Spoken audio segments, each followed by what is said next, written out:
noches, señoras y señores. Bienvenidos a otra edición del Péndulo por Unicanal. Hoy les planteamos tres temas. El primero tiene que ver con la seguridad interna del país. Por eso nos acompaña ya el ministro del Interior, el doctor Enrique Riera.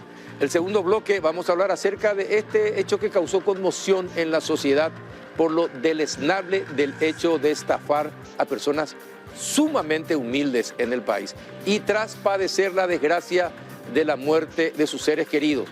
Nada le importó a un grupo que les esquilmó casi 700 millones de guaraníes. Hoy nos van a acompañar para hablar acerca de ese tema el doctor Nelson Medina, asesor jurídico de la ANDE, el gerente general del Banco Nacional de Fomento, César Vargas, y la ministra que investiga el tema, la doctora Norma Salinas.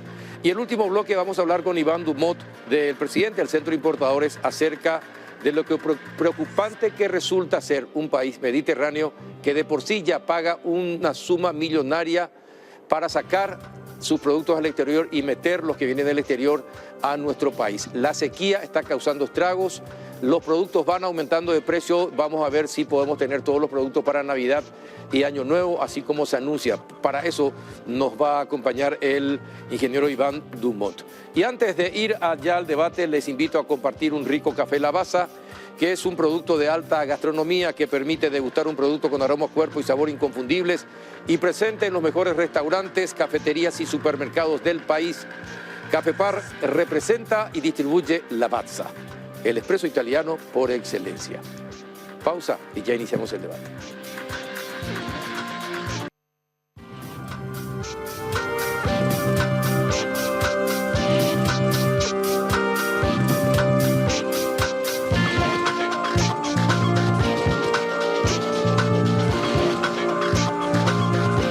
¿Qué tal? Buenas noches, ministro Enrique Riera. ¿Cómo anda? Bien, Carlos. Gusto de saludarte a vos y a tu audiencia. Siempre un gusto compartir contigo.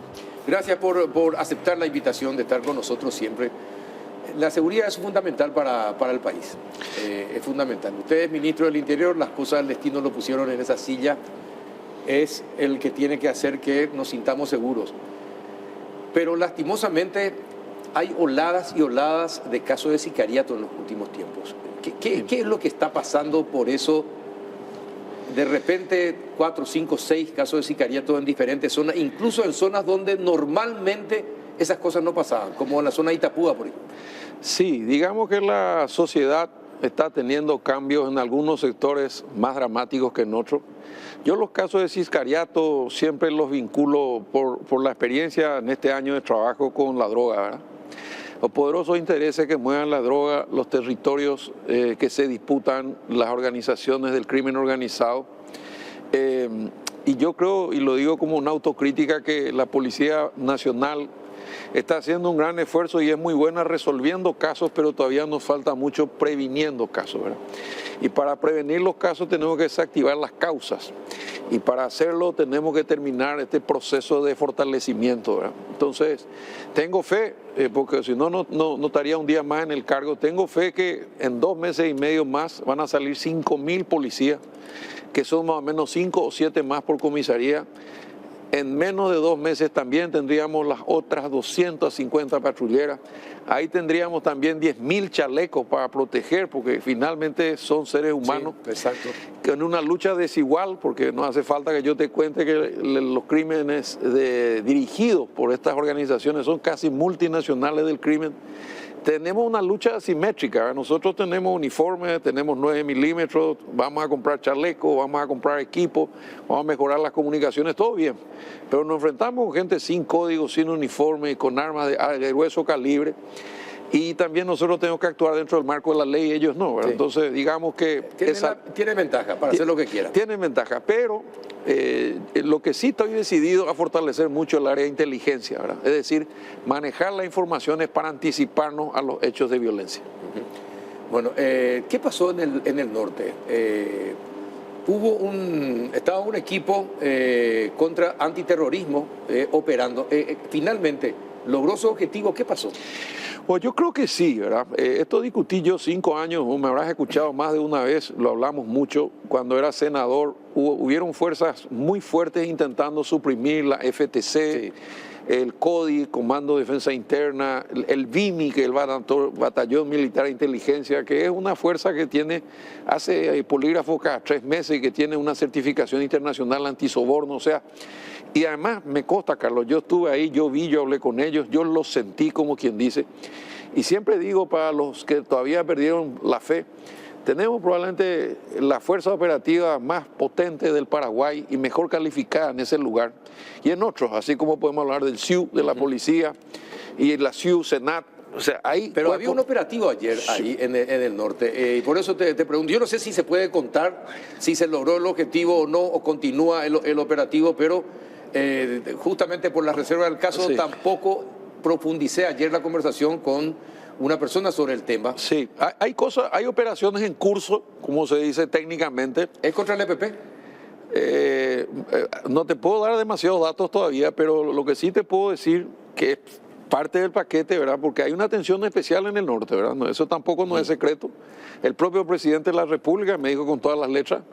Y la explicación probablemente también sea obvia, ¿verdad? Hay una lucha por la vacancia del liderazgo en el manejo del crimen organizado en la frontera seca con Brasil. Y eso es una mezcla, probablemente lo que diga pueda sonar muy obvio, pero en otra época había ladrones de banco y solo robaban bancos, había ladrones de autos y solo robaban autos, había abigeatos y solo eran abigeos. Ahora es una asociación. Sí, es un gerente que desarrolla los rubros rentables, ¿verdad? Entonces, la lucha contra el crimen organizado es una lucha feroz, tenaz, y por ejemplo, nadie se enteró, pero ¿qué te puedo dar? El 9 de septiembre, en colaboración con el Brasil, que es muy fluida, entró una persona poco conocida con 17 órdenes de captura, un oficial de altísimo rango del PCC, fue detenido y expulsado 3 días después. Y nadie se enteró, no hicimos conferencia de prensa, es casi, te diría, un mecanismo automático. ¿Por qué por lo menos no informaron? Y mira, el vértigo en el que vivimos, yo recibí la información, me enteré antes obviamente, me enteré durante y me enteré después, ¿verdad? Yo creo que de alguna manera, y eso sí, Carlos, alguna vez me gustaría, no sé si fuera de micrófono dentro, cómo hacer que las informaciones en materia de seguridad sean más eficaces. Cubrir lo que hace el ministro son reuniones tras reuniones, decisiones, muchas no se pueden informar. Resultados, y sí, probablemente podríamos haber conferencia de prensa, y voy a hacer la conferencia para informar, pero te preguntan otra cosa. Entonces, eso es normal. Y yo sé, no me estoy quejando de la prensa, porque yo defendí toda mi vida con mucha fuerza, pero te estoy diciendo que porque esos goles se tienen que contar. yo sé, pero te voy a dar un ejemplo, por ejemplo, que una persona con el cual tengo muchos afectos, estudiante de comunicación, ni siquiera es periodista, ¿verdad? Me dijo, el otro día estuve viendo la cantidad de dosis de crack que incautaron. Y sí, le dije, vos sabes que si contás son miles. ¿Cuántas por lo menos? Y en esta ocasión hubo una incautación de cerca de 5.000 dosis de crack. Pero vos te das cuenta que esos son 5.000 potenciales usuarios que no van a tomar crack. Exacto. Entonces no hay que comunicar cuántas tenés, sino el comisario tendría que informar, bueno, acá tenemos 5.000 jóvenes que potencialmente se salvaron de consumir crack. Y tienes razón, ¿verdad? Entonces quizás el enfoque nos estemos equivocando, pero lo que te quiero decir con esto es que la lucha... ¿Y quién fue el detenido y expulsado? Y tengo un nombre anotado, pero no me acuerdo, pero es un brasilero, ¿verdad? Brasilero te puedo decir con todas las letras. ¿O el comando? PCC. ¿El PCC? PCC ¿Y brasilero. dónde lo ubicaron? Y lo mandamos lo entregamos al Brasil y ¿Pero dónde lo detuvieron a él? en Punta Porá, que cruzó a Pedro Juan, lo venía siguiendo la fuerza brasilera, cruzó la frontera seca, nos avisaron, se le hizo un seguimiento muy cercano, vigilancia, y una vez que se quedó con poca protección, se lo agarró, se le avisó a la policía y se lo entregó en la frontera, y ahí ya se fue a una prisión federal. Bueno, por otra parte, ¿qué pasó con el tema de la Argentina y el grupo del EPP? ¿Ya desaparecieron o no desaparecieron? No desaparecieron. Lo que pasó ahí es que en este momento el CONARE, que es el Consejo Nacional de Refugiados que tenemos en todos los países, evaluó los argumentos del Paraguay y le levantó el refugio. Y ellos tienen la posibilidad de apelar la decisión y pasar al tribunal. Y si no lo hacen, entonces podremos generar una orden de localización y búsqueda con fines de extradición. Y en este momento que ya no tienen esa norma, no se les puede detener y pedirle que vengan a Paraguay. No, porque la medida no está firme, ¿verdad? La única opción que hay es que si entran ilegalmente se los pueda expulsar, ¿verdad? Como hacemos nosotros con este brasilero que te conté, ¿verdad? En ese caso sí, ¿verdad? Pero en el caso de ellos, con problemas un poco más complejos, acordate que... Pero seguro que no desaparecieron. Te pregunto, te iba a decir por qué. Porque todos tenemos amigos en Buenos Aires. Sí. Y paraguayos que viven, hace mucho tiempo que viven en Buenos Aires. Quiero que me confirmes. Me dijeron, parece que desaparecieron. Porque ni aquellos que vinieron de Asunción y que estaban, que nosotros les mirábamos, les veíamos que estaban, ya no aparecen. Entonces nosotros creemos que ya no están. Bueno, para no mentirte y contestarte como puedo, es decirte que vamos a confirmar si están todos o si huyeron de vuelta a algún país limítrofe. Ajá. Y eso solamente vamos a poder activar cuando la policía de un país vecino, en cooperación con la ministra Bullrich, se pueda revisar los domicilios que figuraron en el momento que solicitaron la protección, ¿verdad? Nosotros le dijimos, son asesinos comunes, no hay persecución política, en el sentido que no son candidatos, no tienen afiche, no pertenecen a ningún partido, no estamos en campaña, no hay elecciones, lo que hay acá son procesos abiertos por la justicia paraguaya y hay mucho dolor, ¿verdad? Porque no hace falta que yo te diga que lo que pasa con las Denis, con la Urbieta, con la mamá de Delio, que entre paréntesis seguimos buscándolos, ¿verdad? Porque conseguimos un escáner de altísima generación de una empresa amiga que nos dispone y se hizo un descampado y se buscó hace un tiempo atrás los restos de Oscar Denis y también los de Urbieta. Y no hubo resultados positivos. Todavía no tuvimos resultados positivos, pero es una tarea día a día. Nosotros enviamos gente a la Argentina, hablamos con la ministra Bullrich 3 veces, ella vino acá, se comprometió también con los familiares. Esta es una prioridad uno para nosotros. Lamentablemente, hasta que el esfuerzo nos dé resultado, no sirve, ¿verdad? O sea, en términos reales, yo trato de explicarle de la mejor manera posible que no pasa un solo día sin que yo me preocupe del tema y me ocupe del tema, pero es insuficiente, ¿verdad? Muchas veces, y respeto el dolor ajeno y no tengo nada que reclamarle, porque el Estado les está fallando, ¿verdad? El Estado, cualquiera sea el gobierno, no es posible que, porque esto no son causas naturales, Carlos, eso es lo que yo quiero que la gente entienda. Esta gente estaba en su casa con su familia y fueron arrancados del seno familiar, ¿verdad? Y no hay justificación para un delito de esta naturaleza. Entonces, no es como, qué sé yo, una inundación que se ahogó o un accidente de tránsito, no. Estaban vivos, perfectamente viviendo en su familia los tres.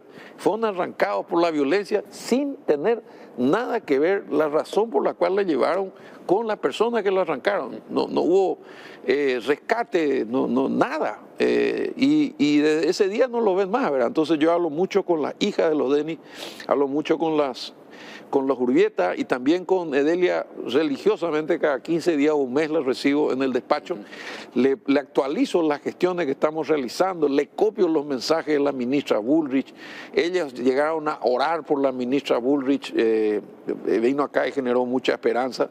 Y bueno, yo no pierdo la fe, ¿verdad? Ojalá, lo que le dije es que hasta el último día en que yo sea ministro y que el presidente sea... Y la semana que viene lo recibe el presidente. Eso sí es una primicia. ¿En serio? Sí. ¿A los familiares? A los familiares. De los secuestros. De los secuestrados, sí.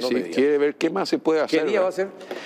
Y en principio el lunes. El lunes. El lunes a la mañana. ¿En el Palacio? No, en Burubicharroa. En Burubicharroa. En Burubicharroa. ¿Temprano? A las 10 de la mañana. A las 10 de la mañana. A las 10 de la mañana, si Dios quiere, yo les avisé a todas, les dije que vengan y yo le voy a pedir al presidente que convoque a todas las fuerzas públicas y que les pregunte, mirándole a los ojos, qué más podemos hacer para aliviar su dolor y para tener éxito, ¿verdad? Porque realmente, como te digo, ¿verdad? Es muy difícil y además es muy doloroso que por no poder detenerlo porque están en otro país, son las únicas que saben dónde están. O dónde podrían estar. O dónde podrían estar, exactamente. ¿Verdad? Y hablando de desaparecidos, ¿Qué va a pasar con la esposa de Marcet y con Marcet? ¿Qué se sabe? ¿Qué tiene el Ministerio del Interior de estas dos personas? Solamente pistas, que no tenemos certeza ni datos que esté en Paraguay. De hecho, Paraguay es el único lugar donde tiene proceso, ¿verdad? O sea, se podría mover más tranquilo por otros países. Pero sí tenemos el código rojo levantado, sí se está pidiendo la extradición de la esposa. Y en algún momento dado, tengo la impresión de que a través de abogados, no a mí, pero a fiscales le tantearon la posibilidad de liberarle a la señora y de dejar de procesarle a sus familiares y que él iba a buscar algún acercamiento, sí. Pero nunca progresó, y cuando yo me enteré, lo que dije es, no se puede negociar la ley, que se entregue sin condiciones. Te pregunto algo, ¿tiene abogados que trabajan para él y hacen y por orden de él hacen esa propuesta a fiscales? Sí. ¿Qué cosa ustedes los abogados? No nos meta todo en la misma bolsa. Yo hablo en general, por eso dije los periodistas. Abogados, dije en general, sí, ¿verdad? Sí. Qué difícil ha de ser. Es muy difícil. Porque es un trabajo finalmente. Mira, te voy a hacer una confesión y le voy a poner de testigo a mi hermano, ¿verdad? Cuando yo era abogado, o sea, soy abogado, pero cuando yo ejercía, porque como vos sabéis mejor que yo mi historia, 5 veces yo volví a la profesión en estos 40 años de servicio público, ¿verdad? Y volvía cada vez que perdía una elección o cada vez que me sacaban de algún cargo porque cambiaba de gobierno o no les gustaba lo que hacía, ¿verdad? O sea, nunca fui muy dócil en ese sentido. Y una vez hablé con mi hermano, que es un gran abogado, probablemente uno de los mejores, y me trajo un cliente y a mí no me gustaba, porque me parecía que era responsable y yo le tenía que defender, ¿verdad? Entonces el debate que se generó en el estudio fue muy simpático. Me dijo, ¿qué es un buen abogado? Uno que le da la mejor defensa posible a una persona, sea culpable o inocente, o alguien que juzga a su cliente antes que el juez. Entonces vas a defender solamente los honestos, solamente los inocentes. ¿Te vas a morir de hambre o no vas a ser un buen abogado? Y la verdad que es una pregunta de fondo. No, una pregunta de fondo, muy difícil de responder. Que yo ya respondí luego, apenas me recibí, no me acuerdo quién me puso micrófono, a lo mejor vos, que eras un joven y ágil periodista y cronista en esa época, ¿le defendería a usted a Stroessner? Fue la pregunta, ¿verdad? No, yo no, que busque otro abogado, que use un defensor general, ¿verdad? Pero eran reacciones casi te diría epidérmicas, inmaduras de la época. Pero hoy, en retrospectiva, la verdad que ese es un problema para mí. Yo sí creo que una persona no es honesta o no es inocente, me costaría mucho defenderla. Y realmente un buen abogado tiene que defender a su cliente en el mejor sentido de la palabra, darle la mejor defensa posible para reducir la condena, para evitarle una multa, para lo que sea. Como ministro del Interior, te pregunto, y también como abogado, lo de la CBI y la ley de la ONG, ¿por qué te parece correcto como abogado y como ministro del Interior que se le saque a las iglesias, a los partidos políticos y a los clubes de fútbol del control, cuando que en los últimos años Marcet es el caso ejemplo de la utilización del fútbol para lavar dinero? Infran es el clásico ejemplo que usan las iglesias para lavar dinero, ¿verdad? Y en el mundo se sabe que el fútbol es usado para lavar dinero. Tanto es así que clubes importantes de Europa tuvieron que descender porque no pudieron justificar el buen uso de su dinero. Entonces, ¿te parece correcto que, siendo una comisión de lavado de dinero, permita que se saque justamente eso que se utiliza en todas partes para lavar dinero? Bueno, yo soy un fanático de la transparencia, Carlos, y quizá el refrán sea muy viejo y muy gastado. El que nada debe, nada teme, sí, ¿verdad? Entonces, eso es lo primero, ¿verdad? Yo trabajé para ONG, yo fui abogado de ONG. Bueno, mi esposa trabajaba en una ONG llamada Corazones por la Infancia. Andábamos buscando parejas que acojan a los niños de la calle antes de adoptados, etcétera, etcétera. Y nunca tuvimos problemas. Y curiosamente, esa ONG no quería aceptar dinero del Estado. Y yo le preguntaba por qué no, si estaban llegando a los lugares donde el Estado no podía llegar, etcétera. Bueno, fue una discusión. Entonces, desde ese punto de vista, yo estoy a favor de la transparencia, que se presente todo, que se muestre todo, ¿verdad? Y te digo algo más. Me cuesta cuando vengo a tu programa porque algunas cosas no te puedo contar, pero vas a tener noticias en muy poco tiempo, justamente en el área del fútbol, de los problemas que genera la falta de transparencia. del amaño de partidos. Sí, sí, sí. Bueno, y las apuestas que están por detrás, ¿verdad? Que es un secreto a voces. Sí, bueno, sí, exactamente. Pero también quiero decirte que desde ese punto de vista yo coincido 100% contigo. No se puede utilizar una figura tan noble como una organización no gubernamental sin fines de lucro para lavar dinero. Y hay que controlar. Y yo no creo que nadie se pueda enojar por esto, ¿verdad? Entonces, si vos querés hacer casas, si vos querés regalar, no sé, cunas, ¿cuál es el problema que pueda demostrar cuánto cuesta la cuna, a quién le entregás, de quién recibís la plata? A mí particularmente, yo creo, del sector público no tengo ninguna duda, dinero público ninguna duda, pero aún dinero privado, porque muchas veces se utiliza para lavar. Y no solamente ONG, pensemos en las universidades, ¿verdad? Sí. Pensemos en los hoteles, que en la Argentina fue una causa, porque parece que los hoteles siempre están llenos. Pensemos en los juegos de azar, o sea, hay un montón de formas en los cuales, si no somos serios, vamos a entrar de vuelta en la lista gris. Y te confieso, y te voy a dar también otra información. El otro día tuvimos una reunión de 3 horas, liderada por el propio presidente, con todas las instituciones que estamos vinculados de alguna u otra manera al manejo de la cosa pública, exclusivamente para que guay de que haya una fisura en la posición del gobierno y de las instituciones públicas y caigamos de vuelta a la lista de Gafilat. Que cerremos todos los grifos, que capacitemos a todos los funcionarios, que todo el mundo informe. Y hay 11 puntos que tenemos que cumplir. Y se le dio delante nuestro, ¿no? Yo estaba enfrente a Liliana Alcaraz, la directora ministra ejecutiva de la CEPRELAT, toda la facultad para exigirnos a todos nosotros todos los papeles que necesite, de todas las licitaciones, manejo de fondos, que no quería escuchar ni remotamente. Ahora que tenemos el grado de inversión... Para no salir de Gafilat. Para no salir de Gafilat y para mejorar nuestra calificación si fuera necesario. O sea, hay una voluntad política evidente porque estábamos, ¿qué te puedo decir? 30 personas, estábamos todos, hasta Conazar estaba. Que por eso te hablaba yo de las acciones involucradas. Y las ONG no pueden tener... Sí, pero entonces hay una dualidad. ¿En qué? Y en eso que vos estás diciendo, por una parte, eso que me parece excelente, sí, pero por otra parte, se le saca del control de una comisión que fue conformada para evitar el lavado de dinero justamente a entidades que son usadas para el lavado de dinero. Tienen que entrar todas. En mi opinión, yo coincido contigo. Senador por eso con permiso, pero si hubiese estado, hubiese abogado para que se muestre todo. Para que se muestre todo. Y que entre todo. Y que expliquen todo. Y viejo, y si es plata tuya, ¿cómo no voy a explicar que nosotros, al estar en el sector público, luego tenés que ni cansarte, rendición de cuentas todos los días, todas las horas? ¿Y por qué, por ejemplo, por qué las entidades públicas del Estado deberían aportar a las ONG, por ejemplo?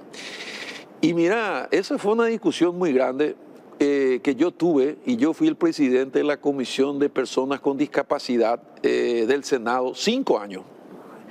Y los 5 años yo tenía más o menos 250 instituciones que recibían fondos públicos porque la Senadis no daba abasto y que el proceso de descentralización era muy largo. Y lo que me encontré es una legión de padres, desde los autistas hasta los que tenían. Sí, realmente es un trabajo emocionante. Vos estás viendo lo que es la Olimpiada Especial, ¿verdad? Además yo lo viví en casa, tenía un cuñado que era un crack, ¿verdad? Y se nos fue antes por un montón de razones, pero digamos que yo sentí de cerca la rampa, el cambio del baño. Claro. Bueno, y vi una legión de padres rompiéndose el lomo y un estado muy distante. Entonces me reunía con ellos, les hablaba de la rendición de cuentas, les capacitábamos y trataba obviamente que el dinero llegue al destino, ¿verdad? Y yo veía que llegábamos donde el Estado no llegaba y en ese caso particular lo justificaba. Ahora, hay ONGs y ONGs, ¿verdad? Sí, totalmente, como en todas partes del mundo. Como en todas partes del mundo. Y en ese caso yo te puedo decir que he visto cosas extraordinarias, o sea, gente que donaba caballos para hacer la quinoterapia, vi gente que solamente se encargaba de hacer rampas, vi gente que está... Lo que hicieron programadores en Cajacupé, ¿te acuerdas? Lo que hicieron programadores con los chicos. En Cajacupé, y después hay una ley que establece que el 5% de los funcionarios públicos tienen que ser personas con discapacidad. En los concursos que el ministerio va a hacer, va a respetar eso a muerte, y solamente tenemos 3.500 funcionarios con discapacidad y tendríamos que tener 15.000.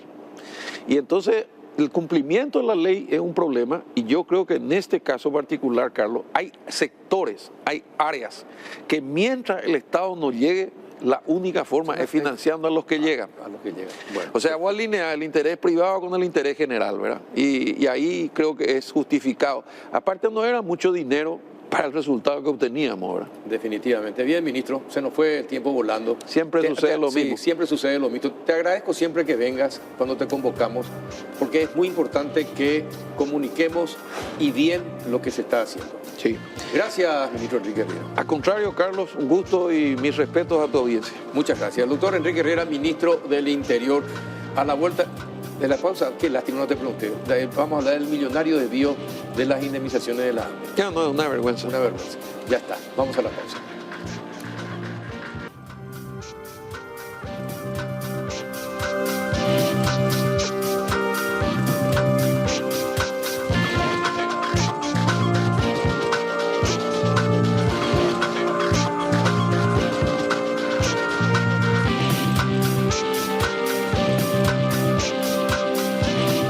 Estamos en compañía del doctor Nelson Medina, asesor jurídico de la ANDE. Buenas noches, doctor, ¿cómo anda? Muy buenas noches, Carlos, para ti y para toda la teleaudiencia. También acá el señor gerente comercial del Banco Nacional de Fomento. Y estamos con el gerente general o comercial. General. General del Banco Nacional de Fomento, don César Vargas. ¿Qué tal, don César, cómo anda? Muy buenas noches, Carlos. Gracias por esta invitación y a toda la amable audiencia. Bueno, estamos esperando que se conecte vía Zoom la doctora Norma Salinas, fiscal que investiga el caso del desvío de la indemnización. Para comenzar, ¿cómo se paga en una... el lugar donde se pagó, que es un local del Banco Nacional de Fomento, ¿no es banco para cobro o de cheque o sí? Bueno, es importante aclarar eso porque desde un primer momento surgió una información respecto a que ese local, esa sucursal, no tendría atribuciones para pagar determinada suma de dinero. En particular, estos dos cheques que se dieron, ¿verdad? Entonces ya eso aclaramos desde un primer momento. Si bien se trata de un centro de atención al cliente, estamos hablando de una sucursal, digamos, un poco más pequeña, que depende de la sucursal cabecera, que en este caso es la sucursal que está en la ciudad de Caaguazú. Entonces, el centro de atención al cliente de repatriación depende, digamos, orgánicamente y operativamente incluso de la sucursal de Caaguazú. Tiene niveles de operación similar a la de un banco. Cualquiera puede hacer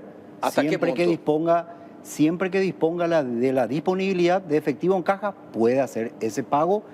Eso está establecido por niveles. Tenemos niveles a nivel de sistema informático que se aplica tanto desde el cajero como al supervisor, que en este caso, en esa oficina en particular, es el gerente de la sucursal, ¿verdad? Entonces, tiene disponibilidad, puede hacerse pago. Es un centro también donde se hacen desembolsos. Tenemos niveles, hasta qué montos se pueden ir. Es decir, que no había problema para que ahí se cobraran esos cheques. Ahora, totalmente. El tema es, doctor Medina, ¿qué es? Si dice no transferible el documento, porque finalmente el cheque es un documento de pago, ¿verdad? Si dice no transferible, ¿cómo es posible que una persona que no sea la autorizada, ¿verdad? La debidamente autorizada, cobre el cheque? ¿Qué tuvo que haber pasado para que eso ocurriera? ¿Y qué pasó según la ANDE investigó? Bueno, perfecto, Carlos. En primer lugar, yo te comento que efectivamente la ANDE, digamos, ciñó su actuación en base a las disposiciones legales, con absoluta transparencia.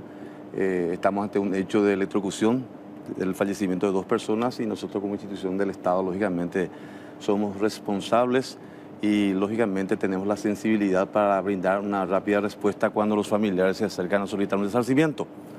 Efectivamente, respondiendo un poco en forma puntual a tu pregunta, a tu consulta, el tema relacionado al cheque no transferible está perfectamente legislado en nuestro Código Civil. El artículo 1740 lo consigna de una manera tan clara, tan indubitable, que indica que el cheque con la leyenda o con la transcripción de no transferible solamente puede ser percibida por el beneficiario. ¿Ok? categórico es eso. La otra opción es, si esta persona no lo percibe en ventanilla, es que esta misma persona, este beneficiario, lo deposite en una cuenta corriente, una caja de ahorro también habilitada al nombre del mismo. Fuera de esas circunstancias... Esas son las dos únicas maneras de cobrar ese cheque. Y en este caso, lastimosamente, ese cheque fue percibido por terceros, ¿verdad? Es un aspecto que a lo mejor acá el señor gerente general puede un poco explicar con mayor claridad, pero eso es lo que aconteció. Perfecto. Ahora, don César, teniendo en cuenta lo que acaba de decir el doctor Medina, ¿verdad? De cuáles son las situaciones en las que se puede cobrar el cheque. ¿Por qué esa sucursal pagó ese cheque a personas a las que no le correspondía cobrar? Bueno, justamente eso es lo que en estos momentos se encuentra en el proceso de investigación. Desde el momento de ocurrido el evento, inmediatamente ya nuestra auditoría interna ha comisionado un equipo auditor que ya se instaló en la sucursal, trabajo in situ para analizar justamente todo el procedimiento aplicado y justamente analizar y evaluar si se cumplió la debida diligencia conforme lo establecen las normativas internas del banco. ¿Y el gerente qué dice? Al respecto. El gerente y la cajera que participaron de la operación, porque eso tuvo que haber sido autorizado por el gerente, sí, para que se pague. ¿Qué dijeron, qué expresaron ellos ante la requisitoria que ustedes, me imagino, habrán hecho? Bueno, esta operación en particular es digamos, un pago especial porque teníamos un cheque con la leyenda no transferible y la presentación de un poder.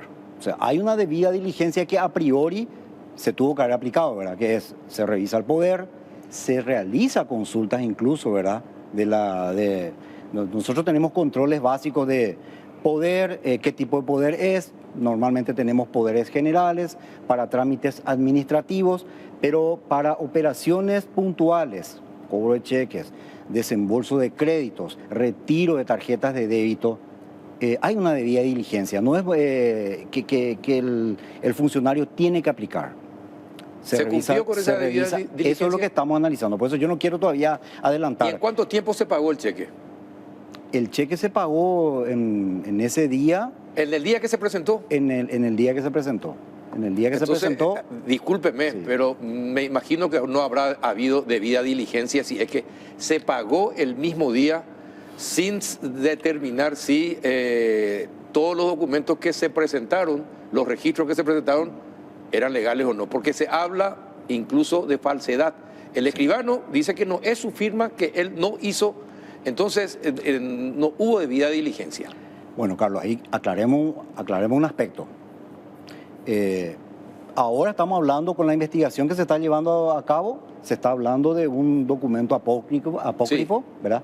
Pero en ese momento, por eso te digo, a priori se presenta un poder, se revisa ese poder, se tiene que realizar consultas, se revisa si es un poder general. ¿Se hizo la consulta? Si es un poder, y eso estamos revisando. Justamente, ¿y qué le dijo el gerente? Quiero adelantar ¿No recuerda él? No quiero todavía adelantar, porque eso está en proceso de sumario, ¿verdad?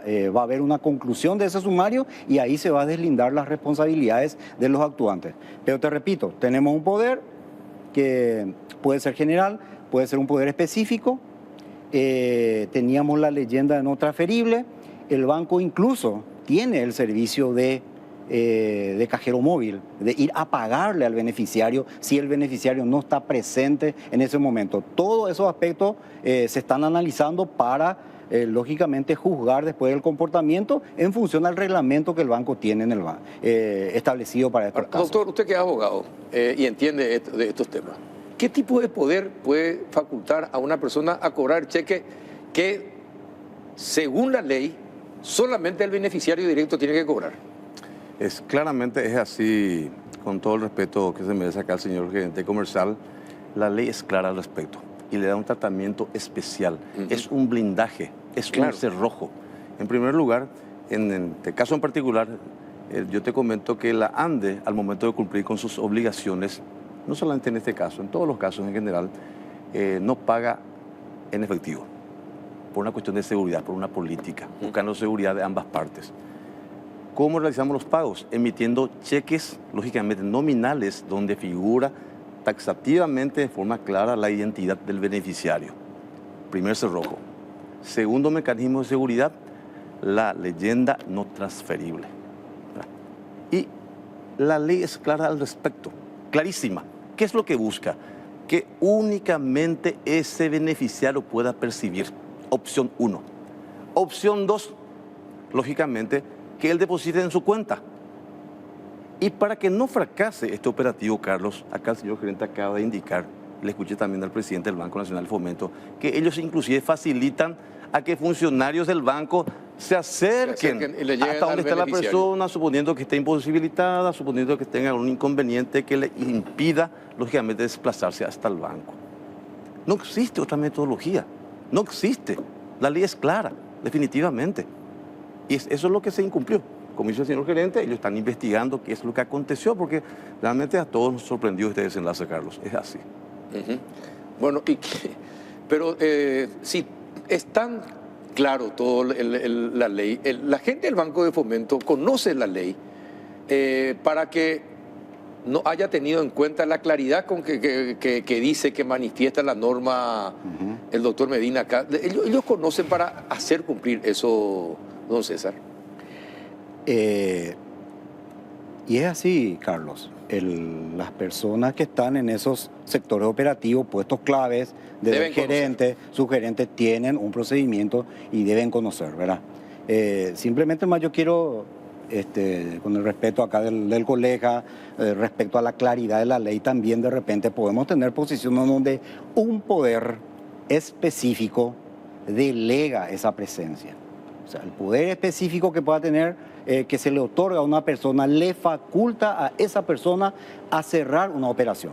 Pero no quiero entrar en discusiones legales porque eso es lo que se está evaluando justamente ahora para deslindar las responsabilidades. ¿Por qué pongo a colación esto, Carlos? Nosotros tenemos operaciones de repente donde ya becarios que ya viajaron, están en el exterior y dejan un poder específico al padre para que le retire su tarjeta de débito, donde va a percibir él un salario o eventualmente una ayuda económica. Esa persona se presenta, se hace la debida diligencia, se verifica el poder, es un poder específico, autoriza para realizar dicha operación, está inscrito en el registro. Ahora, doctor, pero y se procede. cosa, cuando usted dice verifica, sí. ¿Qué es lo que verifican? Porque no podemos verificar, por ejemplo, autenticidad, que es lo que ahora está en juicio, ¿verdad? Que el escribano finalmente dice, esto no está... eso no es mi firma. No es mi firma. Sí. Lo que verificamos son controles rápidos de vigencia de poder y si está inscrito en el registro público. Esos son los controles básicos que en cualquier entidad financiera se va a hacer. Y bueno, ahora, pero si no está inscrito en el registro público ese poder, ¿cómo es? Entonces, ¿qué es lo que se verificó? Bueno, y eso es lo que en estos momentos está en el análisis. Claro, pero a lo que quiero nomás llegar es que hubo una deficiencia de control y por eso se pagó ese dinero. Porque si se hubiesen hecho, creo que podemos convenir eso, ¿verdad? Si se hubiesen hecho todos los controles como deberían haber sido, no se hubiese pagado ese cheque a las personas que salieron con la plata del banco. Así es. A esta altura de los acontecimientos, sí, no quiero adelantar porque siempre hay un sumario detrás, hay personas involucradas que tienen derecho a la defensa, pero posiblemente se haya cometido un error, una negligencia en ese sentido, ¿verdad? De hecho que ya el banco estuvo evaluando de que si eso es así, el banco tiene que responder. Sí. Eso tiene que responder, por más de que tengamos una póliza integral bancaria detrás, el banco tiene que responder y el banco de alguna manera después va a ir contra las personas, porque la situación siempre es así, decir, ¿verdad? que pudo haber habido negligencia entonces. Pudo haber habido negligencia ahí. Eso es lo que lo que usted está diciendo es muy importante. Sí. Porque así se subsanan los errores. Así es. ¿Verdad? Porque si no hay reconocimiento de los errores que se cometen, es muy difícil subsanar los errores. Es muy importante lo que está señalando, que pudo haber habido negligencia de los funcionarios del banco al pagar ese dinero. Pero ahora entramos en otro estadio. en otro estado. Y le vamos a preguntar a la fiscal Norma Salinas, que ya está en comunicación con nosotros. Buenas noches, doctora, ¿cómo anda? Buenas noches, ¿cómo están? Bien, bien. Doctora, ahora estábamos hablando con los abogados del Banco Nacional de Fomento, el gerente general del Banco Nacional de Fomento y el asesor jurídico de la ANDE, sobre todo este tema de la parte legal. Es decir, ¿por qué se pagó ese dinero a personas que no debían haber cobrado o retirado ese dinero del banco? Y llegamos a una conclusión, casualmente acordamos algo, que pudo haber habido negligencia en el pago de ese monto.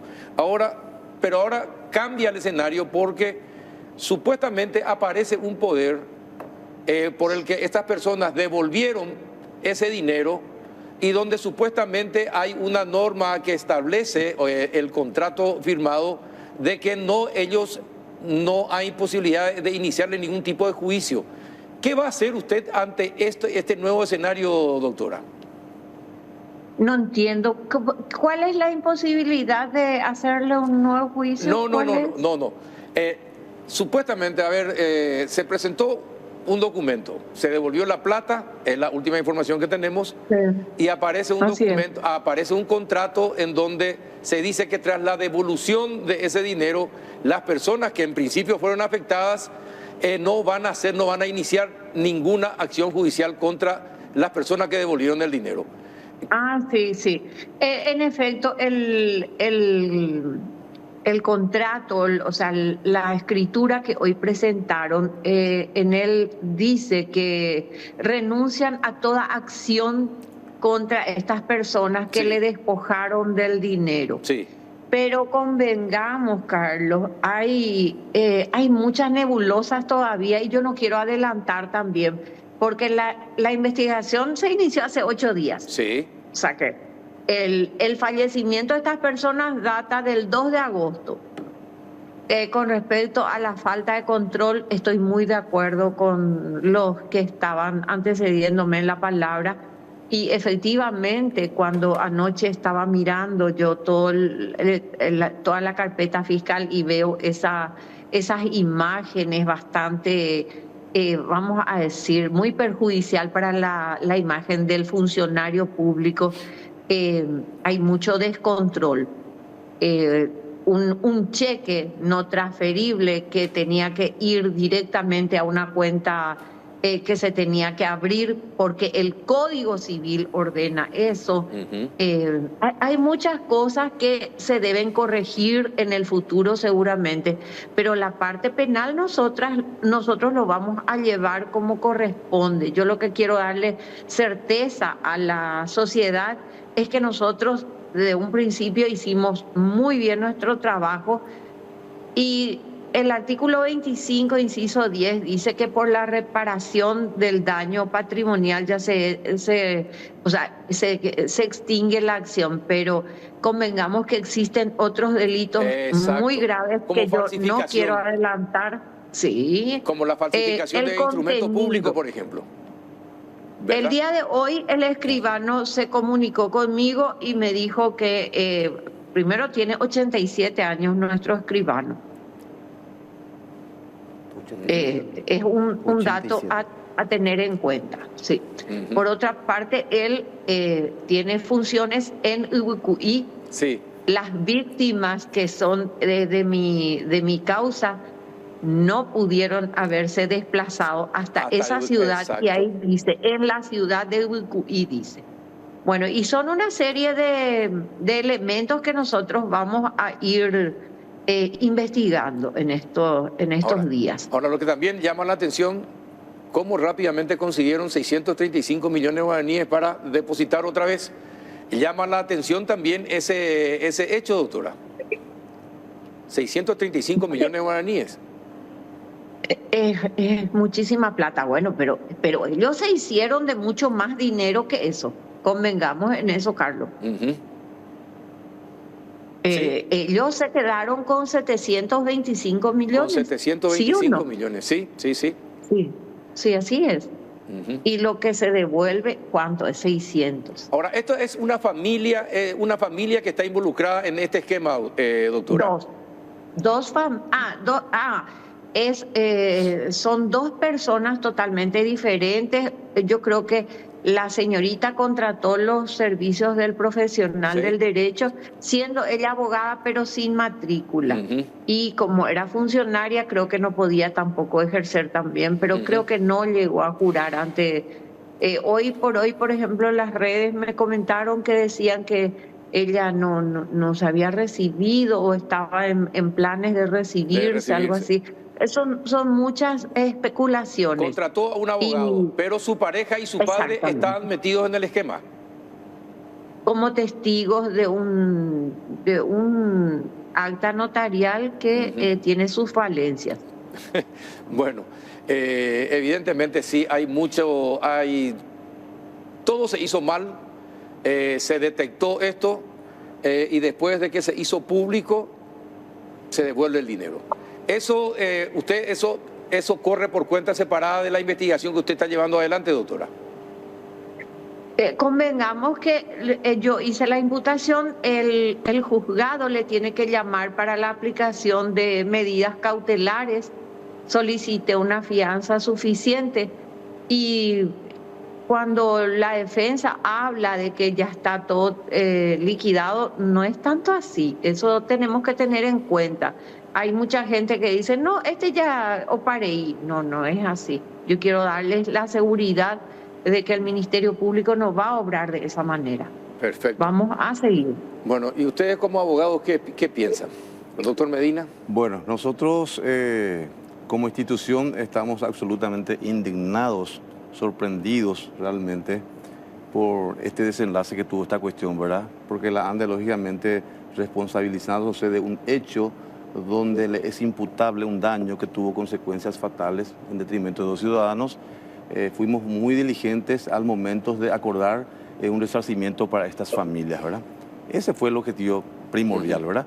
Y al encontrarnos con este tipo de situaciones donde no se cumplió con el cometido y donde realmente fuimos sorprendidos también en nuestra buena fe, ¿verdad? Porque realmente, como dice la señora agente fiscal, a quien le felicito de paso porque rápidamente esclareció este hecho a tal punto que las personas sospechadas hoy día ya han devuelto 600 millones de guaraníes. Se vio una acorralada. Exactamente. Inclusive tomé conocimiento a través de los medios de prensa de que la abogada que representa a las víctimas, a los familiares de las víctimas, le recomendó a las personas defraudadas a solicitar un mayor monto a los 600 millones. Y que estas dos familias, muy humildes por cierto, lógicamente le dijeron ya es suficiente. Ya nos sentimos satisfechos con los 600 millones y que la diferencia, que sería 125 millones, pues sea imputable como gastos o como honorarios profesionales a favor de los profesionales intervinientes. Fíjense, realmente. Sí. Es una cuestión que no debe ocurrir realmente porque todo esto se hizo, esto es una tramoya.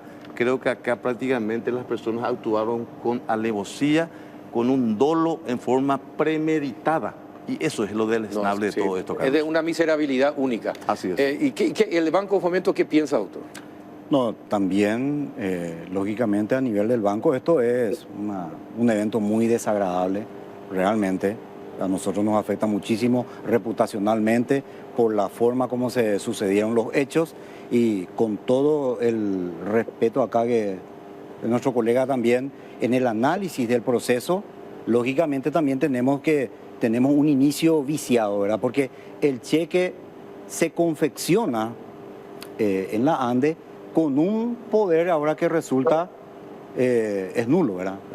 Falsificado. Entonces, hay debilidad en el proceso que de manera conjunta tendríamos que analizar acá con el colega para que no vuelva a ocurrir. Para que esto no vuelva a ocurrir, ver, analizar la factibilidad de siempre utilizar cheques, porque evidentemente cuando hay una asociación o una intención y se juntan lo operativo y lo, digamos, poco lo tecnológico también, ocurren estos hechos. Eventualmente tendríamos que evaluar otro esquema de pago vía transferencia electrónica, por ejemplo. Estoy lanzando nomás eso también, eso se está analizando, ¿verdad? En el banco esto sigue, es un proceso investigativo, tenemos auditoría interna, tenemos anticorrupción detrás, eso va a generar un informe, eso va a nuestro directorio, se toma conocimiento y con seguridad esto va a un sumario administrativo que también ya está en curso. El banco tiene un protocolo, de hecho el día de ayer los funcionarios, los principales funcionarios afectados a la operativa fueron separados temporalmente de sus cargos, del ejercicio de sus funciones, mientras se continúa este proceso investigativo y se llega finalmente a la conclusión sobre el hecho. Carlos. Sí. Cortito. Una acotación cortito. Acá está el poder al cual se refiere la señora agente fiscal, emitido, lógicamente, por el escribano de UDQI. Cuando viene acá el mandatario, el abogado, se presenta a la ANDE, nosotros observamos este poder. Acá está un código QR. Existe una aplicación que me permite certificar de que este es un documento legal válido. Estas hojas fueron emitidas por la Corte Suprema de Justicia. En el código QR se compadece con los datos del escribano, se compadece con los números emitidos por la Corte. Esto es un instrumento público, ¿verdad? En esencia, yo no puedo dudar de su contenido. Pero esto es grave, lo que está diciendo es grave, doctor. Correcto. Porque esto significa que hay más gente involucrada en todo este esquema. Probablemente, es lo que al cual acaba de referirse la señora agente fiscal. Entonces, ¿qué hace el abogado? Yo miro el instrumento, reviste las formalidades que la ley indica, le da absolutamente legitimación y ratifico íntegramente. En la ANDE hemos hecho bien la tarea. Tal es así que no tenemos nada que esconder. En el día de hoy le hicimos llegar a la señora agente fiscal documentaciones desde el inicio de este procedimiento hasta la entrega del cheque, lógicamente, al abogado. En la ANDE no hay separación de personas, no hay sumarios, porque no hay ningún acto irregular.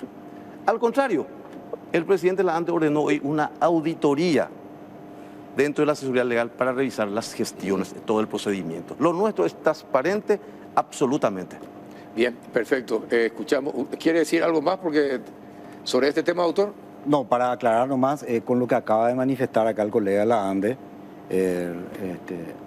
yo por eso justamente al inicio de esta charla dije, no quiero adelantar, no quiero prejuzgar hasta que finalice nuestra investigación y nuestra auditoría. Bueno, esperemos que sea lo antes posible, lo más rápido posible, porque todo esto que acaba ahora de manifestar el colega, todo ese análisis se está haciendo. Porque justamente esto por la información de prensa también que manejamos, que desde Fiscalía dijeron esto es un documento falso. Entonces, todo eso son señales de alerta que nuestros auditores y nuestra asesoría jurídica también está cotejando para finalmente llegar a una conclusión válida. Por eso no podemos adelantar. Ojalá sea así, que mejoren los controles. Doctora, muchísimas gracias. Va a tener mucho más trabajo, doctora, porque si estos documentos te enviaron hasta en la Corte Suprema de Justicia, tenés que investigar. Hasta la Corte Suprema de Justicia, porque alguien está haciendo posible que este tipo de documentos se elaboren con firmas de la gente de la Corte Suprema de Justicia. Inclusive, ojo con ese detalle, esto que acá nos acaba de explicar el doctor es todavía mucho más grave, porque esto avanza hacia otras instituciones que tienen que garantizarnos seguridad y no lo hacen. Así que, doctora, te deseamos éxito y no vaya a aflojar, por favor, ¿sí? Esta causa tiene muchas aristas. Con el correr de los días vamos a ir viendo y ustedes van a tener la certeza de que nosotros estamos trabajando debidamente. Y decirles que efectivamente sí les recibí a la gente de la ANDE, la asesoría jurídica se constituyó y efectivamente ellos tienen un control bastante rígido, muy bien, pero obviamente que ellos no podían saber del contenido de esas. En realidad son cuatro poderes. 4 poderes. Quiero aclarar, no es uno solo, son 4 poderes cuyo contenido tienen muchísimas falencias. Muchísimas gracias. No, gracias, doctora. Estoy a las órdenes Muchísimas siempre. gracias. Adiós. La doctora Norma Salinas, fiscal. Último, cortito, doctor. Sí, aprovechar la presencia de la fiscala también para aclarar que desde el Banco Fomento, desde el primer momento de ocurrido y tomado conocimiento del hecho, el Banco Fomento a disposición de la Fiscalía y todos los pedidos de documentación, todo lo físico que acompañó a la operación, así como el circuito cerrado de TV, fueron proporcionados Y es lo que hoy día, digamos, está posibilitando que esta investigación avance rápidamente. Perfecto, gracias doctor César Vargas, gracias doctor Medina. Cuando guste, Carlos. Muchísimas gracias. A la vuelta de la pausa vamos a hablar con Iván Dumbot, presidente del Centro de Importadores del Paraguay, sobre las importaciones de fin de año y lo que nos cuesta ser un país mediterráneo. ¿Cómo cuesta plata ser un país mediterráneo? A la vuelta de la pausa.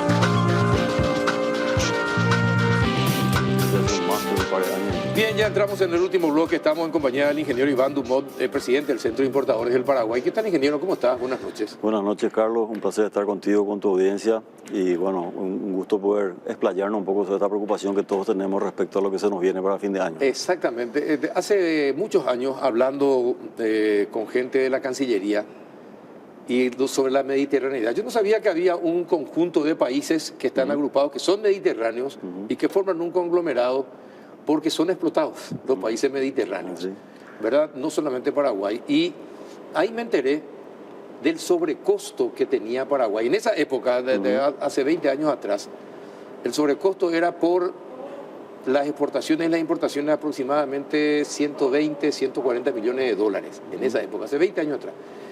Me sorprendió que hablaste de 350 millones de dólares ahora. Así es, te indico un poco cómo sale el número, ¿verdad? Hay un dato, una estadística internacional bien manejada que nos indica que el costo del transporte sobre el valor de la mercadería transportada es del 6,3% en el promedio de América Latina. Cuando nosotros llevamos ese ratio a Paraguay, el último dato oficial es del 9,3%, y hoy ya hay uno nuevo que lleva a 9,6%, incluso empeora la situación, pero eso todavía no está publicado. 9,6% del costo de transporte significa 33% más que la media de los países de América Latina. Entonces, eso es en sí la consecuencia de nuestra... Encima que en el Mediterráneo tenemos esa sobrecarga encima. Así mismo. Y ese 33% de sobrecosto sobre el total de las importaciones del año 2023 representan 350 millones de dólares al año. Pero lo grave no es solo eso, la Mediterránea es un factor contra el cual no podemos pelear mucho. Claro. Pero sin embargo Bolivia, que también es mediterráneo, tiene mejores costos de transporte que nosotros. ¿Y por qué? Y porque Bolivia tiene una red ferroviaria que le conecta rápidamente con Perú y con Chile, y tiene una salida al Pacífico bastante más franca, rápido, menos dependiente de estos niveles de río y demás cosas que tenemos nosotros. Y bueno, probablemente alguna visión en su momento de desarrollar una red ferroviaria interna bastante más tupida y que llega a varios sectores de Bolivia. Entonces, eso es uno de los desafíos que tenemos para adelante, que dentro de este estudio que está presentado al gobierno, impulsar la infraestructura, ¿verdad? O sea, la salida a esto es solamente haciendo algún programa concreto con el tema de la hidrovía, optar por alguno de los dos proyectos que están, o el de la concesión de la hidrovía para dragado y mantenimiento, o el programa que está discutido con el Cuerpo de Ingenieros del Ejército de los Estados Unidos. En alguno de los dos... ¿Y qué propone ese Cuerpo de Ingenieros? El programa del Cuerpo de Ingenieros es un poco más complejo porque implica una intervención completa de la hidrovía desde la perspectiva medioambiental, social, hidrológica, y probablemente sea una hoja de ruta de qué hacer para adelante, ¿verdad? Pero el proyecto que presenta la empresa holandesa dedicada a esto, que es la empresa Jan de Nul, es básicamente de que se le otorgue el tramo en concesión y ellos se encargarán del dragado, del balizamiento para permitir que el río sea navegable también en la noche, y del mantenimiento de el tramo navegable que es conjunto con la Argentina, desde Asunción hasta Holanda es famosa porque supera todos los obstáculos para sacar su producto. Son empresas dedicadas a este tema, lo hacen en Argentina, pero entiendo la posición del gobierno es que realmente ese tramo no es una decisión soberana de Paraguay. Las costas son compartidas y tiene que ser un consenso con Argentina lo que se puede hacer.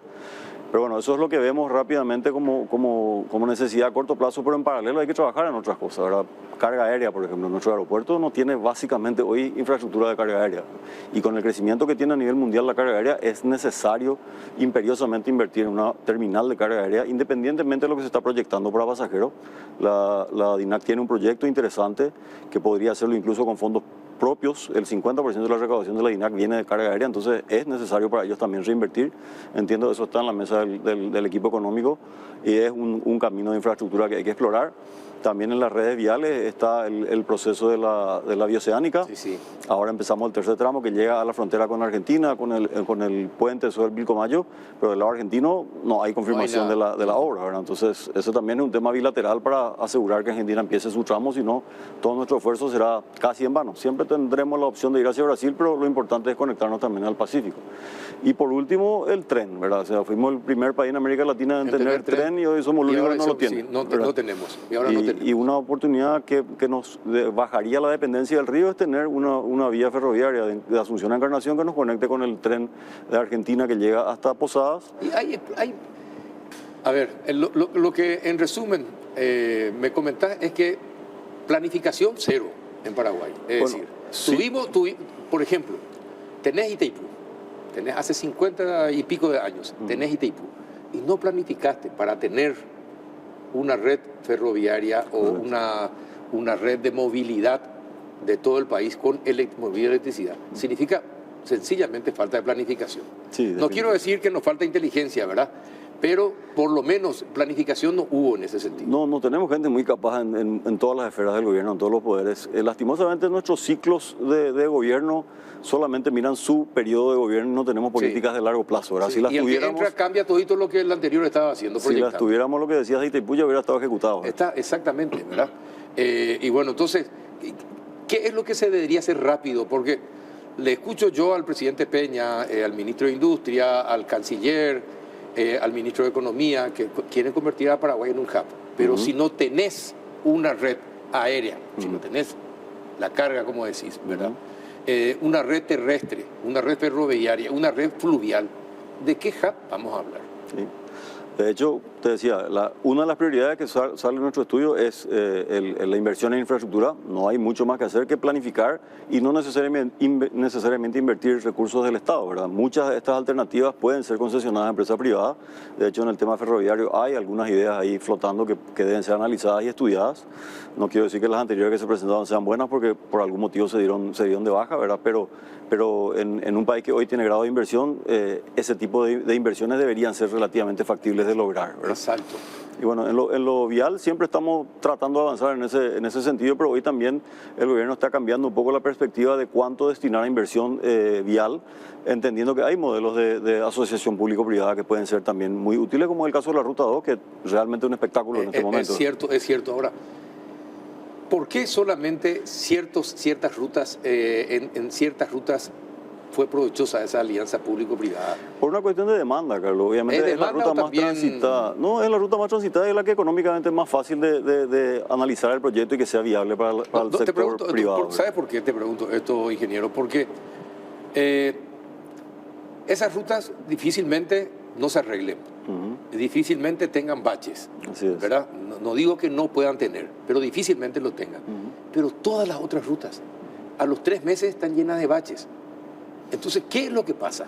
Bueno, y el rol del Estado justamente es, a mi entender al menos, entregar al sector privado aquello que es rentable de explotar y reservar sus recursos para aquella zona donde el gobierno debe ejercer el esfuerzo de infraestructura y no necesariamente tiene un retorno económico. Entonces ahí es donde deberían ir los recursos del Estado y en los sectores que sean viables para el sector privado, concesionarlos para que sobren recursos para invertir en muchos otros tramos del país que necesitan asfaltarse o mantenerse y que rentables no son, entonces no se pueden concesionar al sector privado, ¿verdad? Sí, porque no hay nada más molesto, pichante, ¿verdad? Que uno vaya por la ruta 1, por ejemplo, es un desastre. Se trabajó bastante. El tramo de Asunción a Quindú, que está ahora en licitación. Está mejor, pero a partir de Quindú para allá ya comienza, ya es un desastre, ¿verdad? Y siempre fue así. La ruta 2 mejoró muchísimo, sí, ¿verdad? Desde que se concesionó.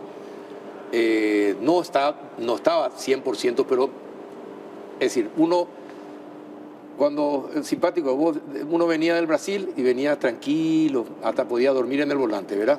Pero uno se despertaba cuando entraba a Paraguay, ¿así o no así? Así era, ¿verdad? Bueno, eso pasaba en la ruta 1 y ojalá que ahora que se va a duplicar, que se termine eso, ¿verdad? Pero no podemos desarrollarnos si no tenemos vías seguras, ¿verdad?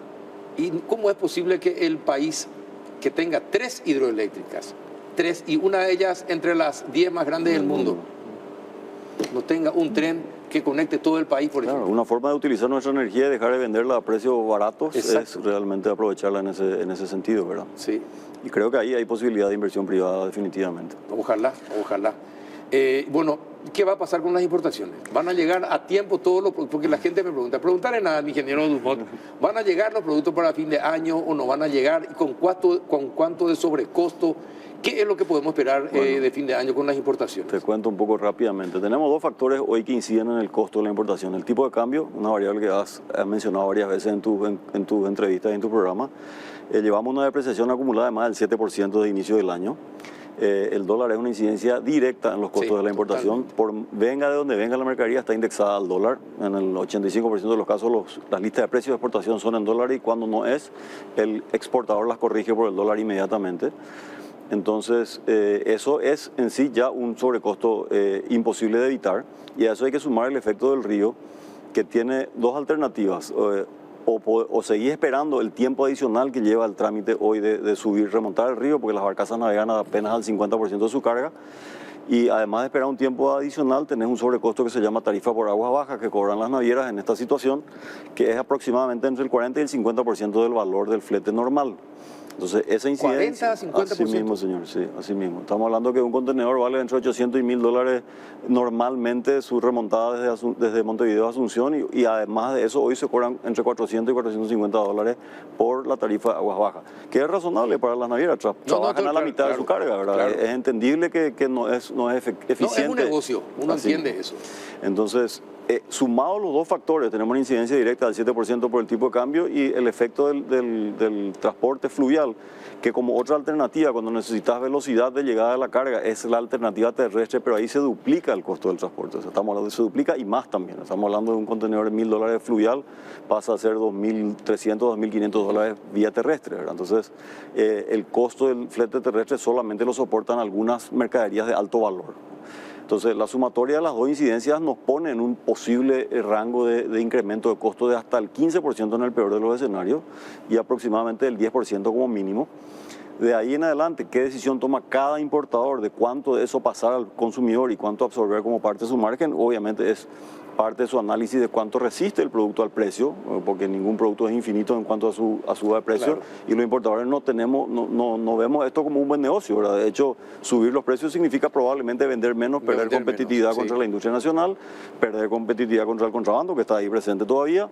Entonces, no es para nosotros una herramienta útil, pero nos obliga a la situación realmente, y entonces estimamos que van a ver, que ya se vieron en septiembre, el propio informe del Banco Central ya determina un incremento de los precios de los productos importados superior a la media de la inflación de ese mes, y eso se va a ver con más fuerza en octubre y en noviembre, son los meses en que está llegando la carga para fin de año. Entonces hay productos que son muy estacionales, de temporada de Navidad en particular, que hay que hacerlos llegar como sea. Entonces ahí tenés la obligación de bajar la mercadería a tramo terrestre, y llegar en tiempos relativamente buenos, porque si esa mercadería no se vende dentro del periodo correspondiente, se pierde básicamente, o se remata posteriormente a valores viles, ¿verdad?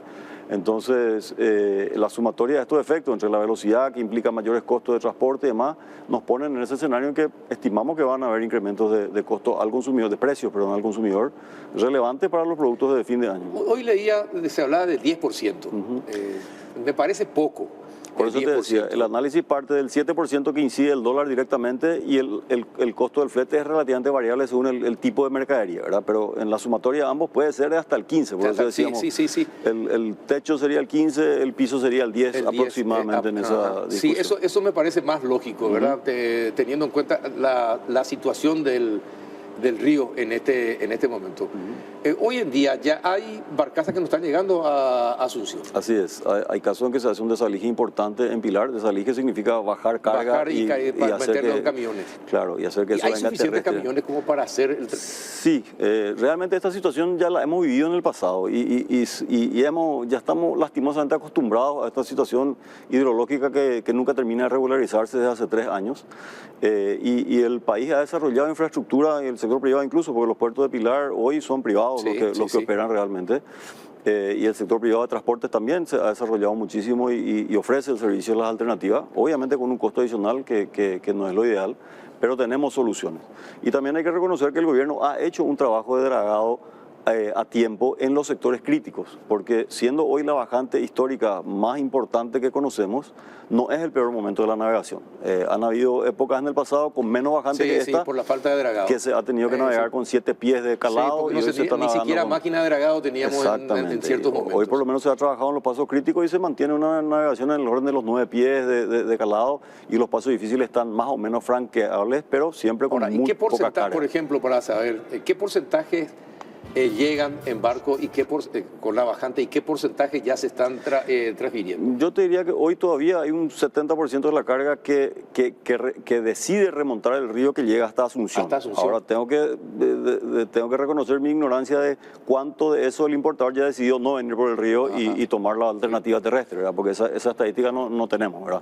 Pero sí ya hay mucha carga que está viniendo terrestre y ya no decide tomar el tramo fluvial de Montevideo hasta Asunción o de Buenos Aires hasta Asunción, ¿verdad? ¿Y cuánto me dijiste que era la diferencia de costos? Sí. El fluvial está en el orden de los $1.000 por contenedor, el terrestre está en el orden de los $2.500, $2.300 por contenedor. ¿Así es la diferencia? Así es la diferencia, señor. El tiempo es drásticamente más rápido. Estamos hablando de 4 días para un flete terrestre versus hoy el río lleva a remontar entre 17, 18, 20 días. 20 días. Qué interesante. Todos los factores que tenemos que tener en cuenta para el tema de las importaciones y las ventas posteriormente. Y no solo son las importaciones, Carlos. Hay que recordar que la importación es básicamente la precursora de muchas otras actividades económicas en el país, ¿verdad? Proveemos materia prima para la industria, maquinaria para la industria, insumos para la producción agrícola y ganadera. Entonces, mucha actividad económica del país depende de la importación. No son solamente productos importados terminados, listos para el consumidor final. Exactamente, sí. Entonces, realmente nuestro rol es de también abastecer a muchas otras industrias o digamos, muchas otras etapas de la economía que son realmente las que mueven muchas opciones para el consumidor, además de la propia importación, ¿verdad? ¿Y cómo está la formalidad en el tema de la importación? Bueno, ayer... Te pregunto esto porque hay importadores contrabandistas. Sí, señor. ¿Hay posibilidades de que el centro de importadores o la UIP o otras instituciones, cuando efectivamente se verifica que un importador o una empresa se volvió informal, está metida en el contrabando, sea separada del gremio? De hecho, te diría que nosotros, como primera medida, las solicitudes de admisión a los gremios, por lo general, tienen ese primer análisis de... Los americanos dicen hoy know your customer, o saber con quién vas a tratar, ¿verdad? Exacto. Entonces las estadísticas te ayudan a tomar ese tipo de decisiones, y conozco muchos casos de gremios que han tenido que separar a empresas de su lista de asociados por esta situación. Pero sí tengo que decirte que estamos trabajando muy bien entre todos los gremios, la UIP, el Centro de Importadores y varios otros gremios sectoriales, estamos trabajando en una ley de combate al contrabando bastante más estricta, que está ya en sus últimas etapas de retoques en el Ministerio de Economía y Finanzas. De ahí ya debería ir, con la venida del presidente de la República, que está 100% de acuerdo con ella, al Senado para que sea, al Poder Legislativo para que sea evaluado y eventualmente se pueda convertir en ley. Le daría eso un empowerment mucho más fuerte al sector administrativo de control aduanero. Si no, hoy ocurre que se decomisa mercadería, se incauta, se abre un sumario en sede judicial, nunca termina nada, entonces finalmente no hay castigo a la corrupción, ¿verdad? Lo que se busca es incrementar un poco el castigo en sede administrativa, y esa ley creo que lo va a lograr. Pero te decía, los gremios que hemos estado trabajando en esa ley también tenemos un proceso de análisis de ciertas cosas que ocurren, como en particular el Poder Judicial, que otorga algunas medidas medidas cautelares que evitan el cumplimiento de decretos y reglamentos vigentes. Eso facilita también la corrupción, la subvaloración y una serie de cosas. Bueno, entonces tratamos de hacer un seguimiento de esas cosas y hemos presentado a la DENIT una serie de datos y análisis para que ellos continúen el proceso y lleguen hasta las conclusiones correspondientes, ¿verdad? Y entre ellos, obviamente, importadores es relevante, ¿verdad? Nosotros no estamos para esconder a los pseudoempresarios que no hacen las cosas como deben ser. Nuestra pretensión es siempre separar la paja del trigo en el gremio. Me parece muy bien, pero lo que son las paradojas de la vida. El Poder Judicial, que es el poder que debería administrar justicia, es la que complica toda la justicia. el Así Poder es. Judicial. Es paradoja en Paraguay, ¿no? Así es, y hablando hoy del grado de inversión y todo el esfuerzo que se ha hecho durante Exactamente. tantos años, estas son las cosas que no nos llevan adelante. La falta de seguridad jurídica ahuyenta a los inversores. Ayer teníamos definitivamente. una ponencia, un expositor chileno que vino para nuestro evento de aniversario y decía, ustedes deberían estar llenos de empresas brasileñas fabricando acá productos para enviar al Brasil, ¿verdad? Pero claramente hay algo que no termina de convencerle al inversor. Exactamente. Y la falta de seguridad jurídica es lo que siempre dicen los inversores. Así es, señor, Y bueno, y eso es responsabilidad del Poder Judicial en gran parte. y responsabilidad del Poder Político, que Así es el que finalmente termina usando al Poder Judicial para sus fines, lastimosamente. Ingeniero, muchísimas Un gracias gusto. por haber venido, muchísimas gracias por compartir Órdenes. este espacio. Cuando Espero quieras. que este sea el inicio de muchas más visitas al péndulo. A tu disposición y bueno, lo que pueda ser útil para que tu audiencia también esté siempre más informada y atenta a los acontecimientos que pueden cambiarle de alguna manera su pensamiento para adelante. Bienvenido la invitación para poder estar contigo. Gracias. Iván Dumont, del presidente del Centro de Importadores del Paraguay. Llegamos al final de otro miércoles más en el péndulo, así que nos reencontramos el próximo miércoles. Hasta entonces.